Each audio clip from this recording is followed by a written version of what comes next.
Done. I should check the door nearby.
No space.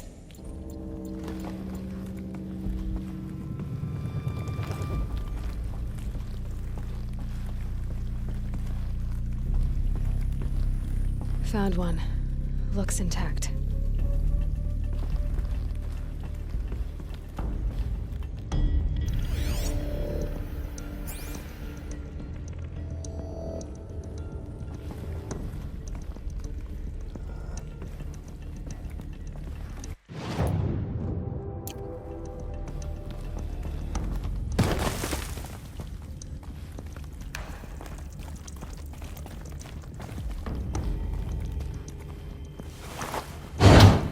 That should do the trick. Now let's get that door open.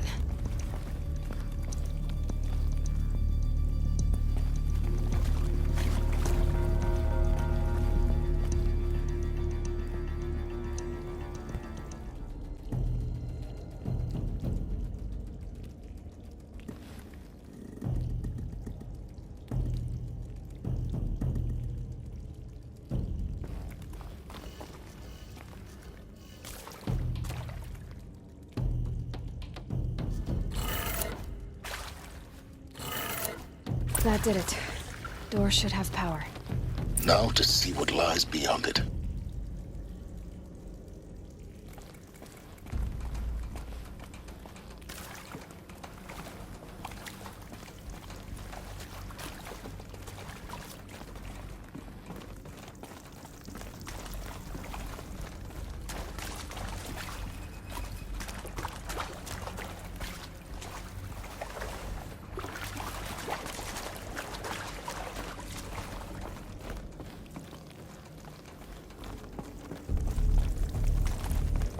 Ugh. Gonna have to run my boots dry.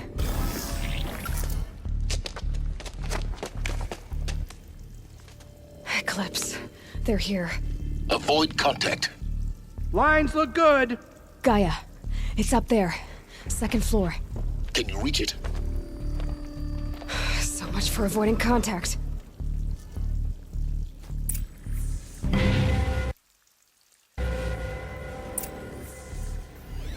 I'm tired of hunting shadows.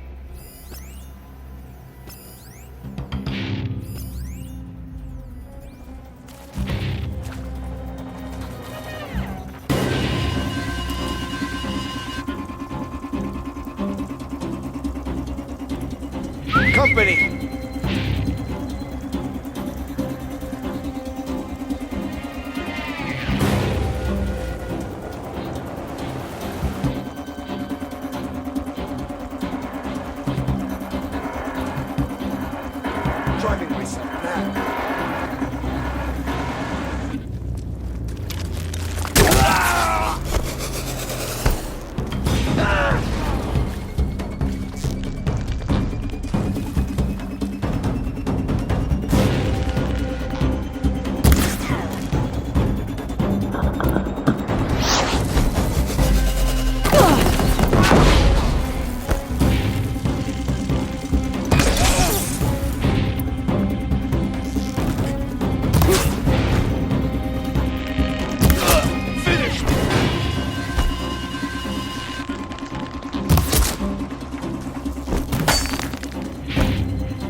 try to run!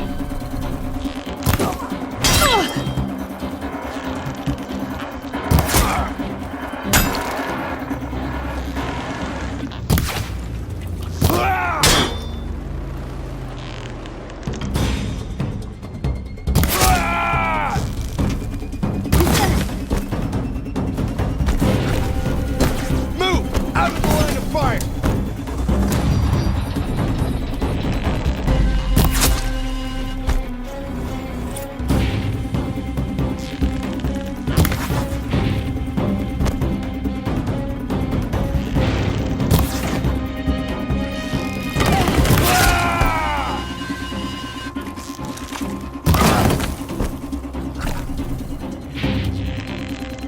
The sun can't save you now.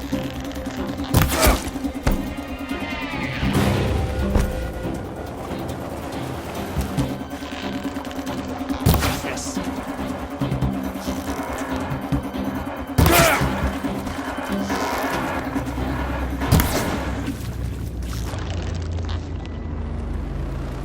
You're finished.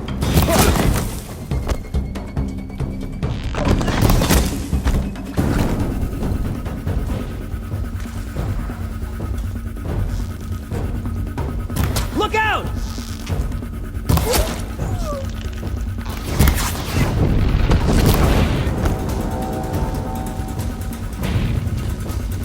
Your end has come.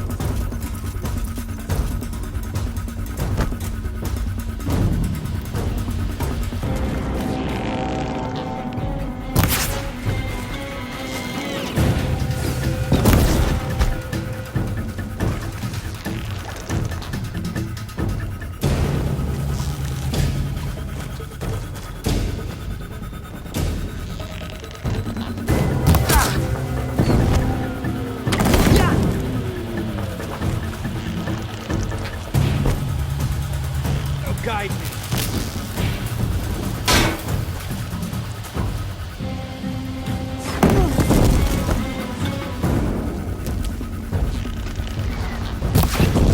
Alert.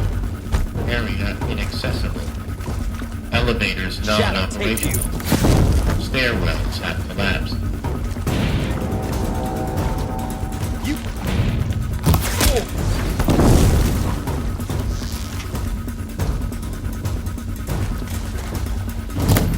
The sun.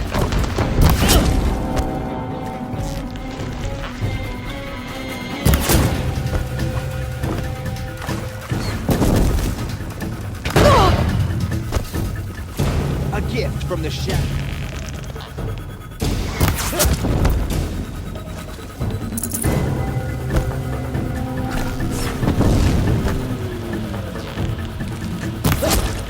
You cannot hide from our wrath.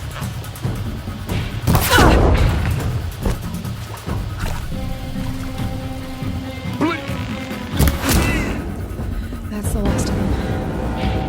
Alert. H-lock structural failure. Repeat. Or not.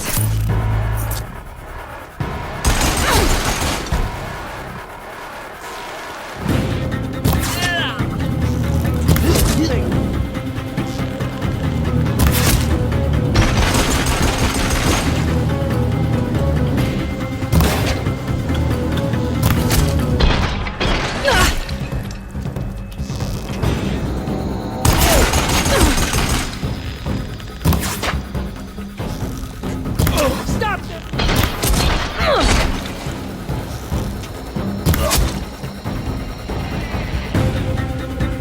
Bleed for the shadow.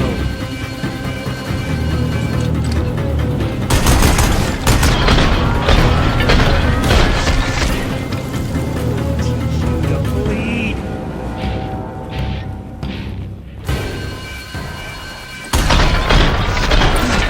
Room's clear. For a moment, anyway. Then get moving. You have to find Gaia.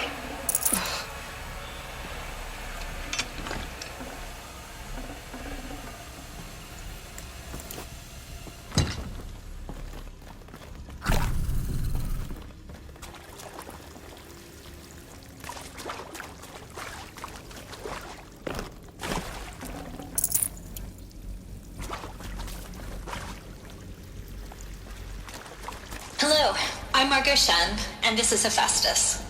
As the name might tip you off, this is going to be the subordinate function that Gaia will use to make lots and lots of robots. Her personal forge. Except, it's not that simple. You probably noticed that only about a third of you are robotics engineers. The rest, experts in machine cognition, virtual heuristics, that stuff. Well, that's because we aren't going to be the ones designing and building robots. The last thing we want is to burden Gaia with a bunch of outmoded 21st century designs. Waste of time. Our purpose is to empower Gaia to build the robots, and not just build, imagine, from scratch. Any robot she needs for any conceivable purpose, designed and fabricated at a snap of a finger. Hers. Her finger. So, Hephaestus isn't really the forge. It's more like the knowledge of craft and ingenuity of a mastersmith to wield the hammer. Encoded as software. Virtual creativity made real. Gaia's already learning. In simulations, she's doing some very creative things with fractal assembly and animal morphologies. Her designs aren't about to win the Liam Prize anytime soon, but hey, everyone has to start somewhere. So, yes, time to get started. Let's do this. I don't get it. Which part? It's a little technical at places. If Gaia was designed to save life, why would the robots it makes attack people? Perhaps it loves some forms of life more than others. The derangement. The machines weren't always so angry. True.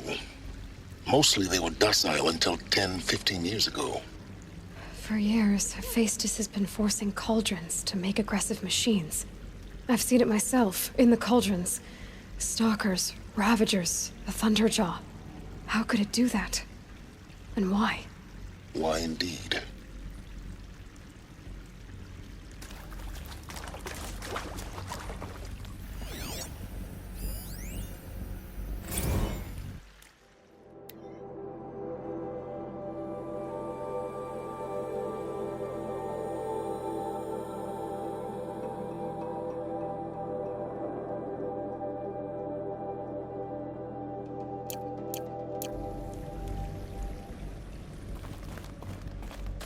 These shapes, I've seen them before. In a cauldron. You've been inside a cauldron. An abandoned one, yes. So the cauldrons, they belong to Gaia. It would appear so. The birthing places of her machines.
Hello, I'm Margot Shen, and this is Hephaestus. As the name might tip you off, this is going to be the subordinate function that Gaia will use to make lots and lots of robots. Her personal forge. Except, it's not that simple. You probably noticed that only about a third of you are robotics engineers. The rest, experts in machine cognition, virtual heuristics, that stuff. Well, that's because we aren't going to be the ones designing and building robots. The last thing we want is to burden Gaia with a bunch of outmoded 21st century designs. Waste of time. Our purpose is to empower Gaia to build the robots, and not just build, imagine, from scratch. Any robot she needs for any conceivable purpose, designed and fabricated at a snap of a finger. Hers. Her finger. So, Hephaestus isn't really the forge. It's more like the knowledge of craft and ingenuity of a mastersmith to wield the hammer. Encoded as software. Virtual creativity made real. Gaia's already learning. In simulations, she's doing some very creative things with fractal assembly and animal morphologies. Her designs aren't about to win the Liam Prize anytime soon. But hey, everyone has to start somewhere. So, yes, time to get started. Let's do this.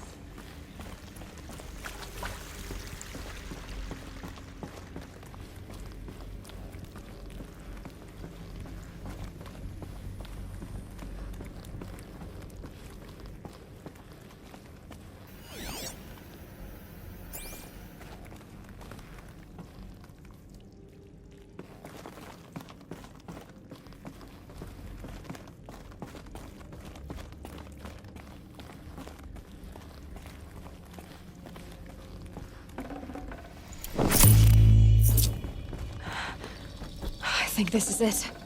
Elisabet Sobeck's office. But it's sealed off. There's got to be a way inside. Keep looking.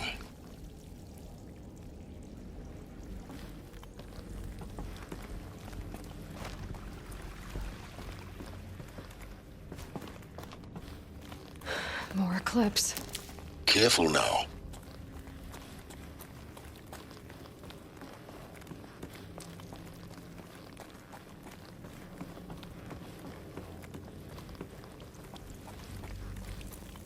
Fine. Healers will have our skins.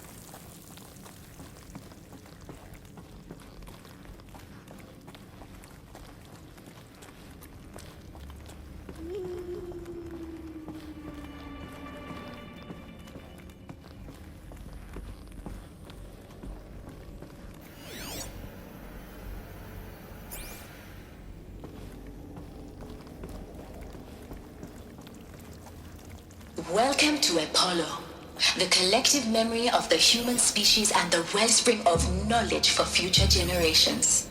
I am Samina Ebaji. Until recently, I was director of the International Collective Memory Institute in New Tehran. As a heritage professional, I devoted my career to the preservation of human knowledge, creative endeavor, and cultural achievement.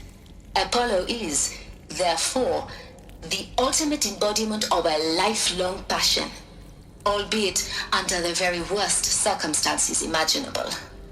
The challenges before us are immense.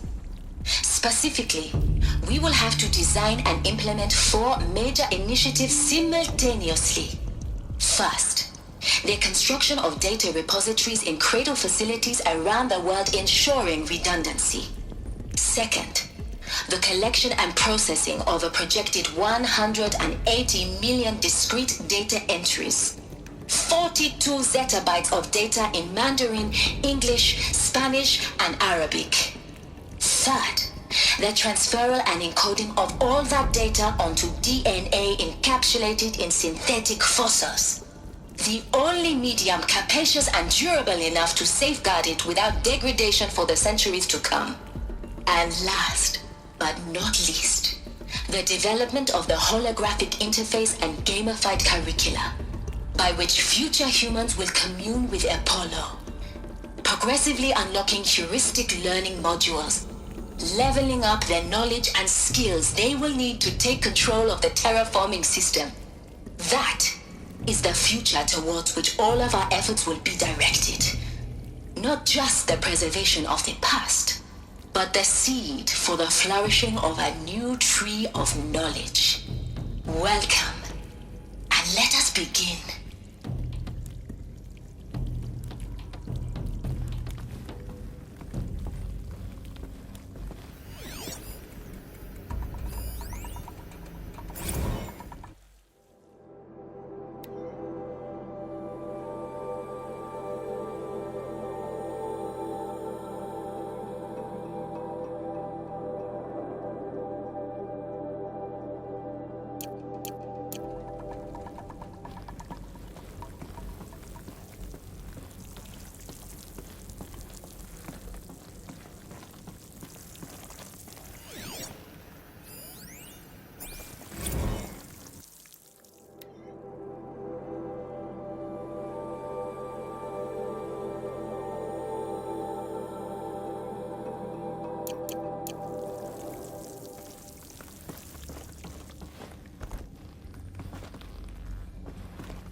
the shadow of the planets.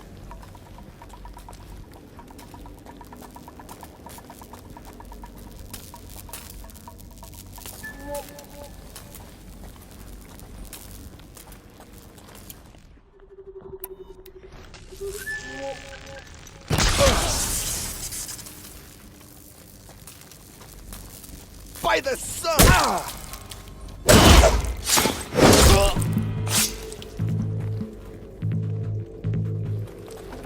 Can't see her.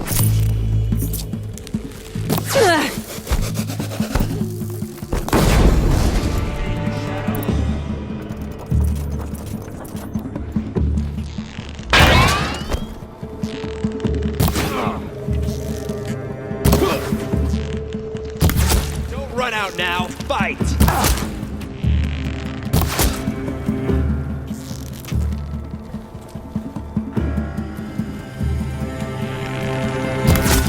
Get back in there and fight!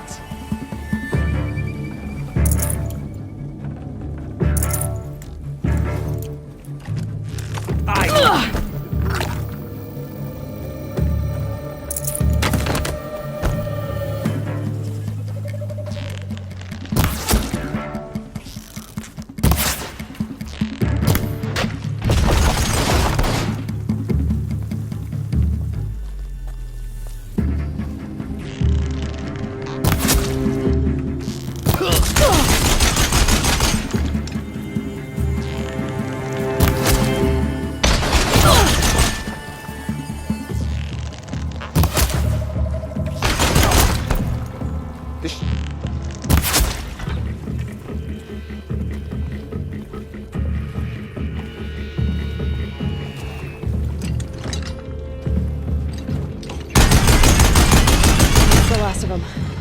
On once more. In what should have been a cave of wonders. Look around. See if anything is left.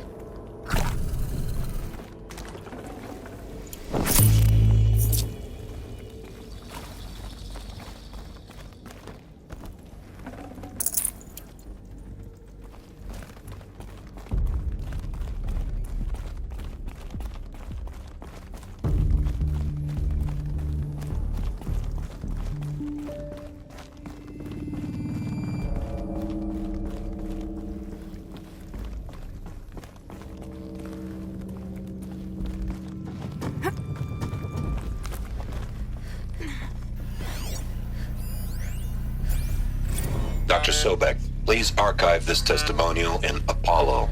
Cross-reference to all mentions of my name and Operation Enduring Victory. My name is General Aaron Harris. From 2060 to 2066, I served as the chairman of the Joint Chiefs of Staff, the highest-ranked officer of the United States Armed Forces. The tenure of my command included strategic planning and oversight of Operation Enduring Victory, a falsehood perpetrated on the civilian populations of the United States and other nations during the last 14 months of life on this planet. Before the Pharaoh Plague, I did my job and did it well. I was bold and decisive, crafty in political maneuvers. It wasn't an accident that I rose to my position and became the commander of the largest mechanized force ever assembled. But to what end? My only lasting achievement was the extinction of life on Earth. And my one redeeming act, if any, was to delay that extinction by days or weeks, by throwing more death at it. It is my hope that there will be no need for men like me in the world to come. If you are one of the people of that future world listening to this message, please note that I am sorry and that I wish you well. Sincerely, Aaron Harris.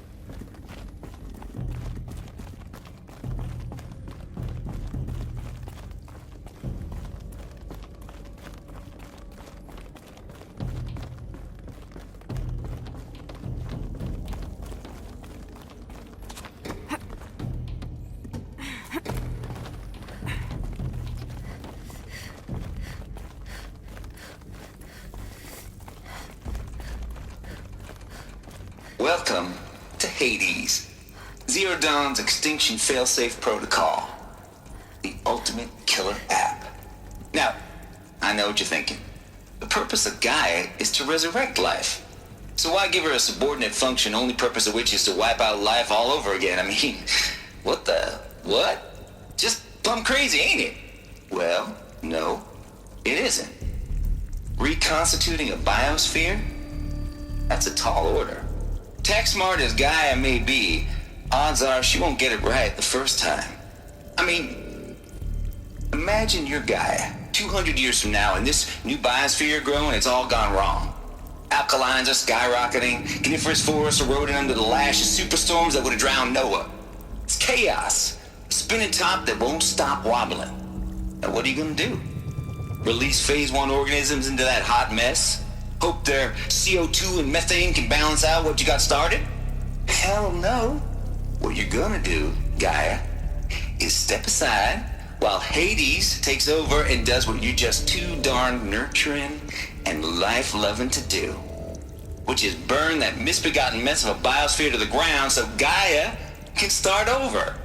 Okay, not burn, more like reverse terraforming operations and suffocate it.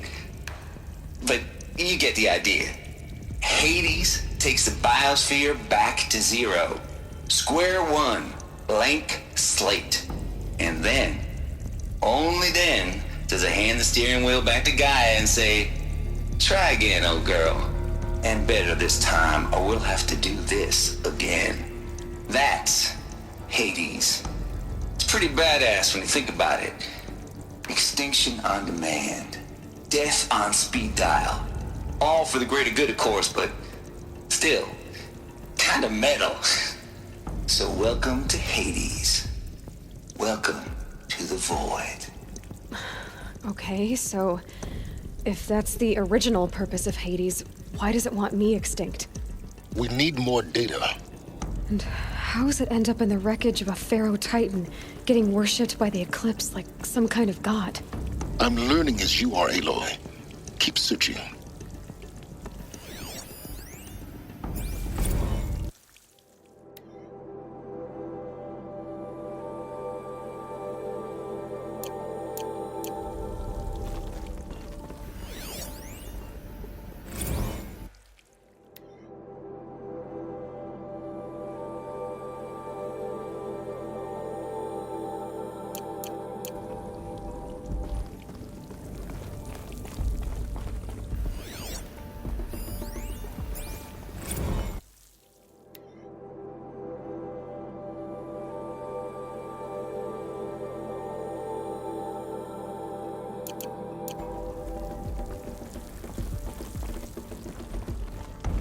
Looks like the only way onwards. Welcome to Eleuthia, the crown and king of Gaia's subordinate functions. For it is by Eleuthia that the human race will continue to exist. I am Patrick Brochard-Klein, the Alpha in charge of this program.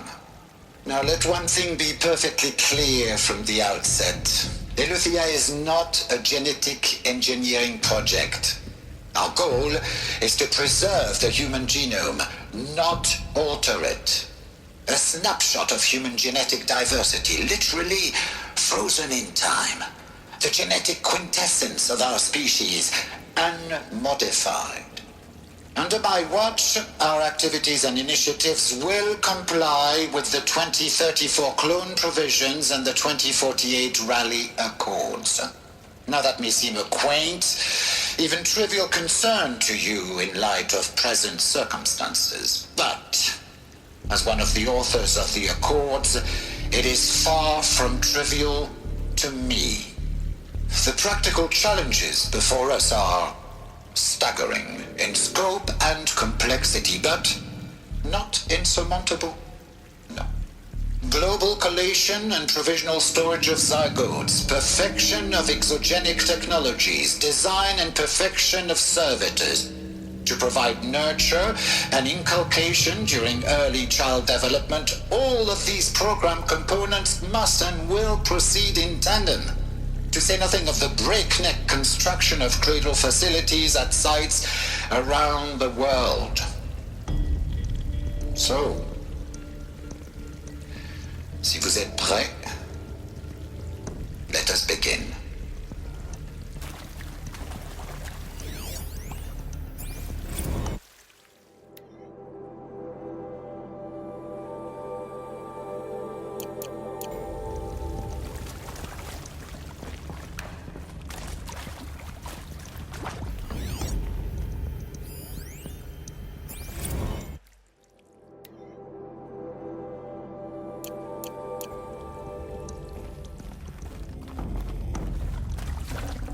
Can't carry more.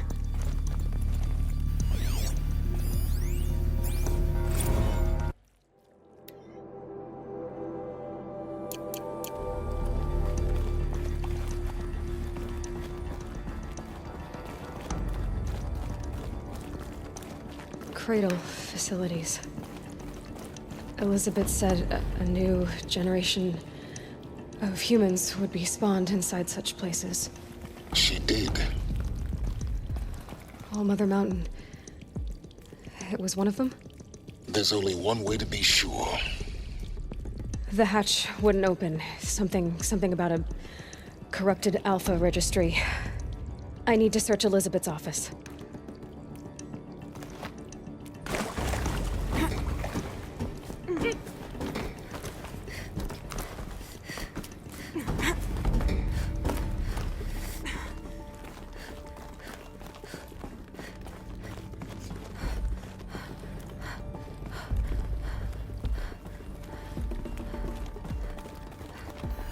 Like it used to hold something. Nuts would benefit from antilopinate morphologies, though Campert forms show superior load-bearing capability. You're a quick study, Gaia. Dr. Sobeck, as I have conducted this comparative analysis of mammalian morphologies, I've gathered extensive data on the quaternary extinction event. Oh? And your assessment? Gaia? Logically speaking, the extinction was a natural consequence. And yet, I find the loss of megafaunal species unaccountably sad. That they passed forever into oblivion causes me to experience a grief that is difficult to describe. Am I malfunctioning? No, Gaia, you're not. This is good. It's very good.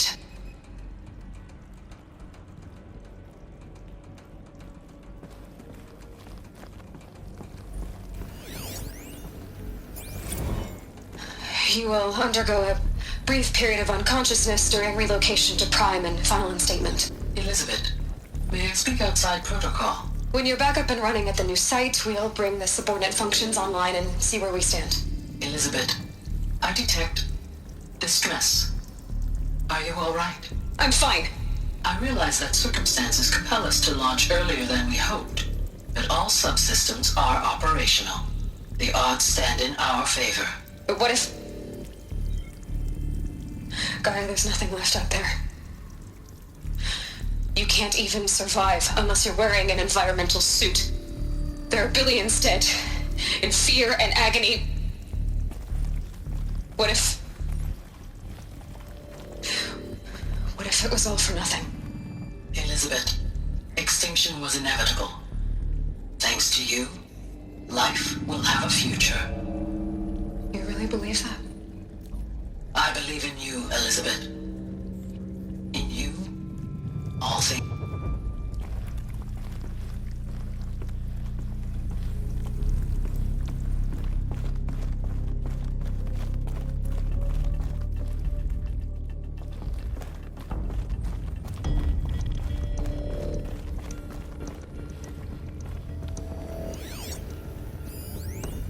Pure logic won't cut it, Ted. To pull this off, Gaia's going to need to have some skin in the game. It has to care. What if it runs amok? Have we learned nothing from our mistakes? Your mistakes, I think you mean? All I'm saying is give it a kill switch. She was just born, Ted. I'm not gonna put a gun to her head while she's still in the cradle. You talk like it's a child. What if it becomes a monster? Elisabet, May I speak outside protocol?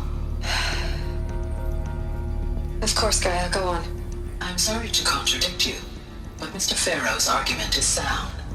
At this point, the development of my psyche is not entirely predictable. To ensure preservation of life, a hardwired override is, I believe, a necessary safeguard. There. Satisfied, Ted? Jeez, Liz, just do what it says.